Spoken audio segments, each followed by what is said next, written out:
नमस्कार। देखिए, इंटरनेट पर ना एक लाइन है जो हम सबने सैकड़ों बार सुनी होगी। इतनी कॉमन है कि हम गौर भी नहीं करते। पर क्या कभी सोचा है कि उस एक सीधी सादी लाइन के पीछे कितनी गहरी, सोची समझी साइकोलॉजी छुपी हो सकती है? आज हम इसी की बनावट को समझने वाले हैं। ऐसी वीडियो के लिए अपने रितेश भाई को सब्सक्राइब कर लो। सुनिए ना, पहली बार में लगता है कि हाँ ठीक है, सब्सक्राइब करने को बोल रहा है, लेकिन रुकिए, इसके हर शब्द में एक बहुत ही स्मार्ट, एक बहुत ही चालाक स्ट्रैटेजी छिपी है। तो चलो एक एक करके इसके टुकड़े करते हैं। शुरुआत करते हैं बिल्कुल पहले हिस्से से, जो इस पूरी अपील की ना एक तरह से बुनियाद है। अपील शुरू होती है इन शब्दों से। ऐसी वीडियो के लिए अभी बड़ा चालाकी से चुना गया है। क्रिएटर ये नहीं कह रहा कि मेरी वीडियो के लिए सब्सक्राइब करो, नहीं, वो कह रहा है अगर आपको इस तरह का कंटेंट पसंद है तो फिर ये आपके काम का है। देखिए, यहीं पर तुरंत एक वैल्यू सेट हो गई। तो ये छोटा सा हिस्सा ना असल में एक सौदा तय कर रहा है। ये कह रहा है, देखो, अगर तुम्हें ये पसंद आया तो मेरे पास ऐसा और भी बहुत कुछ है। मतलब ये भविष्य में भी ऐसे ही बढ़िया कंटेंट का एक वादा है। तो हुआ क्या, कुछ भी मांगने से पहले क्रिएटर ने कुछ देने की पेशकश कर दी है। स्मार्ट है ना? अच्छा, अब आगे बढ़ते हैं और यहां से ना मामला और भी दिलचस्प हो जाता है। अब ये वाकया एक जनरल स्टेटमेंट से हटकर एक बहुत बहुत पर्सनल मोड़ लेने वाला है। और ये रहा वो हिस्सा, अपने रितेश भाई को। बस यहीं पर असली साइकोलॉजी काम कर रही है। ये जो शब्द है ना, ये क्रिएटर और देखने वाले के बीच एक पर्सनल, एक तरह से कहें तो पारिवारिक कनेक्शन बनाने के लिए चुने गए हैं। ये सिर्फ रितेश को सब्सक्राइब करो से बहुत ज्यादा है। तो इसका साइकोलॉजिकल इम्पैक्ट क्या है?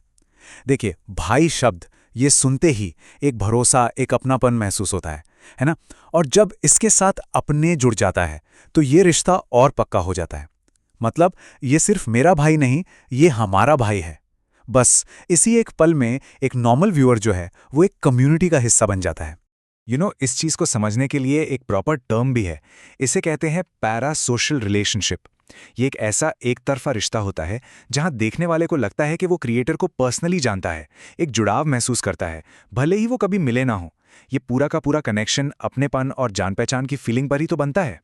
ठीक है, अब आते हैं इस लाइन के आखिरी हिस्से पर, मतलब जो असल में करने को कहा जा रहा है। और जरा इसकी भाषा पर गौर कीजिएगा, ये भी बहुत खास है।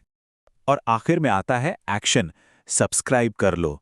अब कहने को तो ये कमांड है, एक आदेश है, लेकिन जिस तरह से ये बोला गया है ना, ये बहुत कम प्रेशर वाला और दोस्ताना लगता है। बिल्कुल ऐसा जैसे कोई दोस्त कह रहा हो। पर ये इतना असरदार क्यों है? दो बातें हैं। पहली, ये इंग्लिश में है, मतलब हिंदी इंग्लिश मिक्स, जो हम आप आजकल डिजिटल दुनिया में यूज करते हैं। और दूसरी बात, कर लो। ये शब्द ये किसी बॉस का ऑर्डर नहीं लगता है ना, ये एक दोस्त का सजेशन लगता है। और इसी वजह से सब्सक्राइब करना एक काम नहीं, एक बिल्कुल नेचुरल सी चीज महसूस होती है। तो अब तक हमने तीनों हिस्सों को अलग अलग समझा। अब टाइम है इन सबको एक साथ जोड़ने का और ये देखने का कि ये पूरा का पूरा पावरफुल फॉर्मूला आखिर काम कैसे करता है। तो ये रहा पूरा फॉर्मूला, एक simple 3 step strategy. Step 1, value दिखाओ। स्टेप 2, पर्सनल कनेक्शन बनाओ। और स्टेप 3, एक आसान, बिना प्रेशर वाला एक्शन लेने को कहो। जब ये तीनों चीजें मिलती हैं तो वो सिर्फ एक सब्सक्राइबर नहीं जोड़ती, बल्कि एक लॉयल कम्युनिटी बनाती हैं। तो सबसे बड़ी बात क्या है? ये जो फॉर्मूला है, ये सिर्फ नंबर बढ़ाने के लिए नहीं है, ये सिर्फ एक क्लिक की रिक्वेस्ट नहीं है, ये असल में एक कम्युनिटी में शामिल होने का एक इनविटेशन है। ये अपनेपन की भावना पैदा करने के लिए डिजाइन किया गया है। तो आखिर में ये सब हमें एक बड़े ही दिलचस्प सवाल पर लाके छोड़ देता है।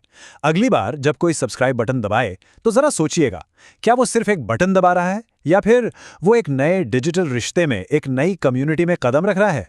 ये ऑनलाइन कनेक्शंस के बारे में सोचने पर मजबूर कर देता है ना।